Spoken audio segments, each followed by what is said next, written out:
Example 9.17 calculate the cost of living index number by consumer price index number for the year 2016 with respect to the base year 2011 of the following data அப்படின்னு கொடுத்துருக்காங்க. இப்போ நம்மளுக்கு இங்கே கமோடிட்டிஸு price quantity அப்படின்றத ஒரு டேபிளர் காலம் கொடுத்துருக்காங்க. அப்போ கமோடிட்டிஸில் என்னெல்லாம் இருக்கும், அந்த என்னென்னா பொருளெல்லாம் இருக்கோ, rice, sugar, oil, coffee, tea அதெல்லாம் இருக்குது. ப்ரைஸில் பார்க்கும்போது பேஸ் இயர், கரண்ட் இயர் அப்படின்னு கொடுத்துருக்காங்க. பேஸ் இயர் அப்படின்னு சொல்லும்போது அது என்னது 32, 25, 54, 250, 175 கொடுத்துருக்காங்க. அதை வந்து நம்ம பேஸ் இயரை எப்போயுமே P0ன்றதை எடுத்துக்கணும். கரண்ட் இயரை வந்து நம்ம என்ன செய்யணும், P1 எடுத்துக்கிட்டு 48, 42, 85, 460, 275 அப்படின்னு கொடுத்துருக்காங்க. அதேமாரி இந்த பக்கம் குவான்டிட்டியை வந்து 25, 10, 6, 1, 2 அப்படின்ட்டு ஒரு டேபிளர் காலம் கொடுத்துருக்காங்க. இதை வச்சு இப்போ நம்ம எப்படி கண்டுபிடிக்கிறது cost of living index number அப்படின்னு பை கன்சியூமர் ப்ரைஸுக்கு நம்ம கண்டுபிடிக்க போகிறோம். Here the base quantities are given, therefore we can apply the aggregate expenditure method அப்படின்ற நம்ம இந்த மெத்தடை நம்ம யூஸ் பண்ணிக்கிறோம். எப்படி அப்படின்னா கொடுத்துருக்கிறது கமோடிட்டிஸ் கொடுத்துருக்காங்க, ப்ரைஸில் பேஸ் இயர் அதாவது P0 கொடுத்துருக்காங்க, கரண்ட் இயரில் வந்து P1 கொடுத்துருக்காங்க, அப்புறம் குவான்டிட்டியும் கொடுத்துருக்காங்க. இதுக்கப்புறம் நம்ம என்ன செய்யணும், கொடுத்துருக்கிற அந்த பேஸ் இயரையும் கரண்ட் இயரையும் மல்டிப்ளிகேஷன் குவான்டிட்டியோட பண்ணுறோம். அது எப்படின்னா P0 தான் பேஸ் இயர் அப்படின்றத ஞாபகம் வச்சுக்கணும், கரண்ட் இயரை தான் P1 ஞாபகம் வச்சுக்கணும், குவான்டிட்டியை Q0 அப்படின்னு வச்சுக்கிட்டு P0 Q0 P0 into Q0, அப்போ P0 இன்ட்டு Q0ன்ற ஒரு காலம் ஒன்று போட்டுக்கிறோம். அடுத்தது P1 Q0 ரெண்டுத்தையும் மல்டிப்ளிகேஷன் பண்ணிக்கிறோம். அப்போ P1 இன்ட்டு Q0 அதையும் ஒரு காலம் ஒன்று போட்டுக்கிறோம் எக்ஸ்ட்ராவாக. புரியுது இல்லைங்களா? இப்போ அடுத்தது நம்ம என்ன செய்ய போகிறோம், இதையெல்லாம் இப்போது சப்ஸ்டியூஷன் பண்ணி நம்ம போட போகிறோம். என்னெல்லாம் பண்ணுறோம் அப்படின்னு பார்த்துக்கோங்க.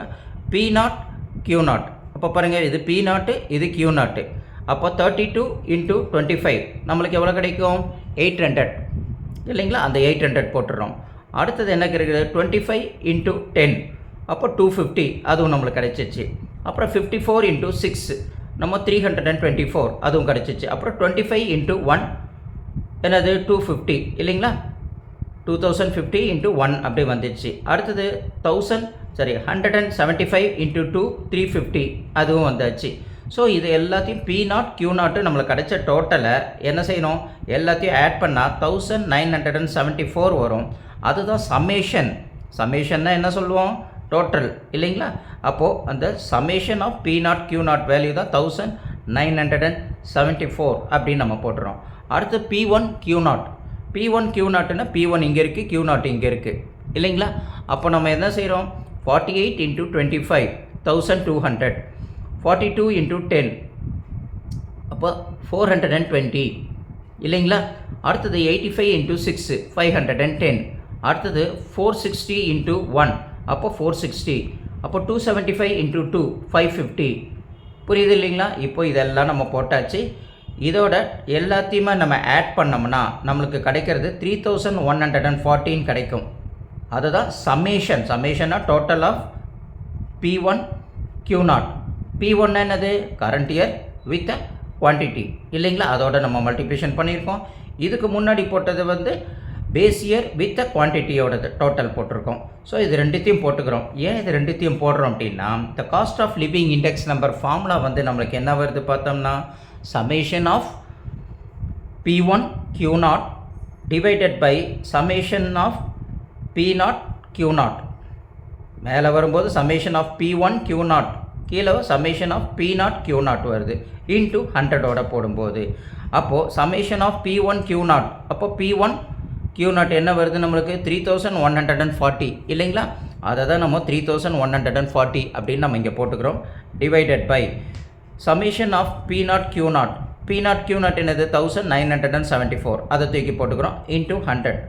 அப்போது இதை சிம்பிளிஃபை பண்ணி மல்டிப்ளிகேஷன் பண்ண டிவைட் பண்ணிவிட்டு மல்டிப்ளிகேஷன் பண்ணும்போது என்ன கிடைக்குது, 159.0679 அப்படின்னு நம்ம போட்டுடுறோம் இல்லைங்களா? அடுத்தது hence the cost of the living index number for the particular class of the people for the year of 2060 is increased by 59.0679% as compared to the year of 2011 அப்படின்னு சொல்கிறாங்க.